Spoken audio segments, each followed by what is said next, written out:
Itu Pak, Bapak Pres sendiri tahu pasti durasi hanya 15 menit Pak. Kadang bisa jadi 8 menit tergantung acara.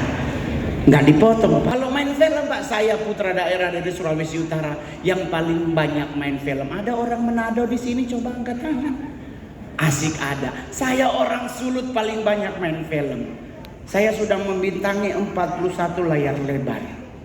Dari 41 layar lebar, 7 saya jadi cowok. Sisanya jadi bencong Pak. Kayaknya memang cocok di situ Pak. Tapi nggak apa-apa karena itu hanya karakter film. Main sinetron, saya sudah membintangi 19 sinetron layar lebar. Sampai dari hasil sinetron saya bisa beli Ferrari. Tapi mana Ferrarinya Pak Mongol? Dijual Pak. Karena nggak cocok sama muka Pak Wapres. Saya ke Citos pakai Ferrari, lewat ibu-ibu tanya, orang bengkel ya Bang? Di orang bengkel. Padahal mobil saya Pak. Jadi kalau orang nanya kenapa stand up, enak stand up. Lucu nggak lucu lunas. Kalau main sinetron, sinetron belum tayang nggak dibayar. Main film nggak ditayang belum bayar. Tapi stand up sampai hari ini 13 tahun saya berkarir jadi stand up komedi terbaik, terlaris, termahal di Indonesia. Asik. Ini sekedar info, saya lahir dikasih nama oleh mama, nama Roni. Tapi sebelum mama saya memberi nama, papa saya pulang Beijing nitipin liontin perak ditulis nama Mandarin. Saya punya 2 nama Mandarin, ditulis di kertas nama ini dipakai pertanggal begini. Jadi saya lahir dengan nama pertama Wang Tianchen.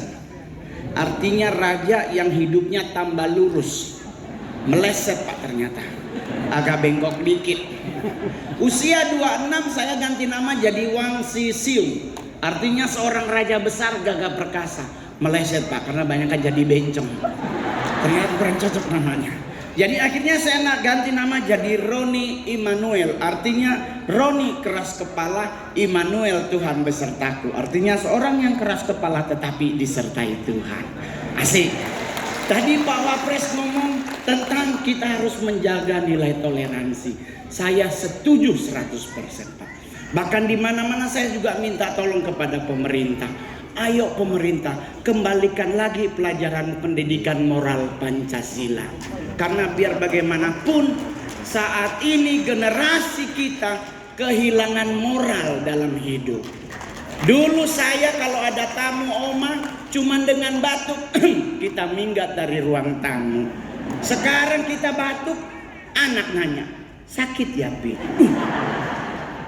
Dulu kita ke sekolah nggak bikin PR, dimarahin guru, nggak ikut upacara, suruh hormat bendera, kita nggak pernah ngeluh. Sekarang murid dicubit, dilapor polisi. Akhirnya apa yang terjadi? Generasi muda kehilangan yang namanya etika, moral dan hukum. Jadi kalau boleh kembalikan lagi, karena Mongol punya contoh teladan. Ada anak kecil tetangga Mongol. Ibunya saya suruh nyuciin baju Mongol. Mamanya teriak, Arul, yenya, lu beli sono moruto. Ntar lu ambil seceng bakal jajan.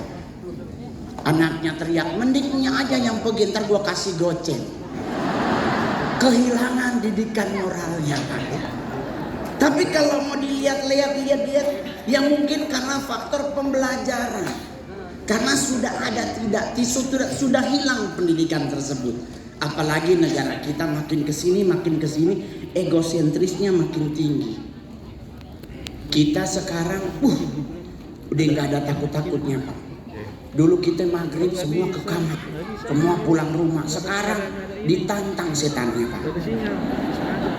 Banyak di Indonesia. Lagian juga saya udah pernah ngomongkan di satu acara bahwa Indonesia juga nggak perlu menakutkan. Setan di Indonesia tidak ada yang menakutkan Pak. Kalau di Eropa dia ada pisau, ada senso, ada api kapak, ada panah. Di kita sini setannya semuanya nggak ada alatnya kecuali nenek gayung dan kakek cangkul. Itu doang. Suster ngesot. Ya ampun Tuhan. Itu adalah setan yang butuh dibantu sejujurnya. Ayo majelis tinggi Konghucu mungkin boleh kumpulin kursi roda, sumbang buat suster ngesot di rumah sakit. Kasihan loh dia ngesot sepanjang 7 kilo ya kan. Apalagi setan Yaman, nggak ada. Pocong apalagi. Nggak ada menakutkannya tuh pocong. Tapi bahkan dia lompat-lompat ngejar kita. Dia ngejar itu bukan mau nakutin, minta tolong dibukain. Dia 14 tahun dia begini-begini terus. Apa yang ditakuti pocong? Portal, Pak. Pocong mau dibacain ayat apapun selama kapas di telinga belum dibuka, dia nggak dengar, Pak. Tapi kalau dia lihat portal pucat sepinggang, gua nggak bisa lompat. Jadi ngadepin hidup di bawah santai. Saya punya ama, saya masih ingat banget. Beliau cerita masuk Indonesia itu tanggal 11 Maret 1912 lewat petak-petak 9 Pasar Pancoran. Akhirnya beliau dibawa ke Kendal, Semarang. Papa saya nyusul dari Cungko ke Indonesia, datang ke Ambon, ketemu di Ambon. Beliau mau pingin usaha pala dan cengkeh. Karena pesaingnya banyak, disuruhlah ke Manado, karena di Manado banyak pala dan cengkeh juga. Nah, ketemulah mama. Itulah yang membuat Mongol ya suka dansa-dansa, karena orang tua ketemu di lantai dansa. Bapak saya sekarang berusia 93 tahun, masih hidup Pak Wapres di Beijing. Masih hidup, bahkan masih pingin nikah lagi katanya. Saya anak pertama laki dari dalam keluarga, tapi status anak ke-19 Pak Wapres dari 26 bersaudara. Tapi anak laki Pak pertama, jadi andalan Pak. Pas lagi tadi, sekarang stand up komedi termahal, udah enggak Pak. Termahalnya iya, tapi duitnya udah habis Pak. Dipakai buat pilkada Pak, orangnya ditangkap KPK. Nggak bisa diminta lagi Pak Wapres duitnya. Tapi kalau orang nanya, "Ngol, kebanggaan tampil di depan presiden dan wakil presiden apa?" Bisa foto bersama Pak. Nanti Pak izin foto ya Pak ya. Mohon maaf teman-teman, Mongol kasih tahu, stand up komedi Indonesia pertama 2025 tampil di depan presiden dan wakil presiden adalah Mongol. Asik. Jadi buat yang hadir hari ini, termasuk juga buat yang cantik-cantik, percantik hatimu sesuai ajaran Nabi Konghucu. Kita percantik hati, gak usah percantik paras, percuma 40-50 muncul kerutan. Percantik hatimu, rajin ibadah. Kalau ada lebih, rajin memberi. Karena kenapa? Percuma kita pakai skincare, karena skincare itu untuk muka, leher enggak. Banyak sekarang putri-putri Indonesia mukanya glowing tapi lehernya enggak. Jadi sama kayak kaki kena knalpot, putih ada hitam di tengah. Enggak usah. Coba kita contoh orang tua kita zaman dulu. Amaknya Mongol sampai beliau meninggal, bedaknya FIFA nomor 6. Itu ketebelan kayak keracunan ikan tongkol. Dulu bedak cuman ada Fambo, bedak Marx. Tapi coba Anda perhatikan, mereka menikah seumur hidup. Kenapa? Karena perempuan kalau cantik hati, pria lebih tertarik daripada cantik muka. Amin. Dan buat pria juga mau ngingetin, Anda fokus cari duit, nggak usah nge-gym.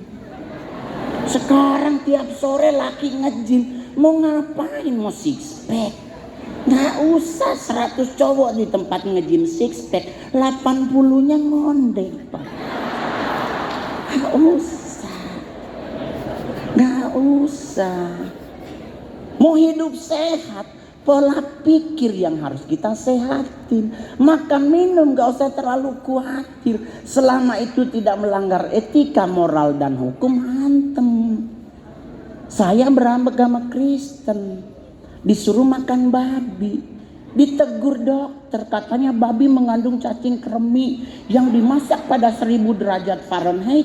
Cacingnya gak mati Pak Mongol. Mongol bilangin sama dokternya, ya mungkin dok gak mati, tapi kan dikunyah, putus cacingnya. Kenapa jadi ribet?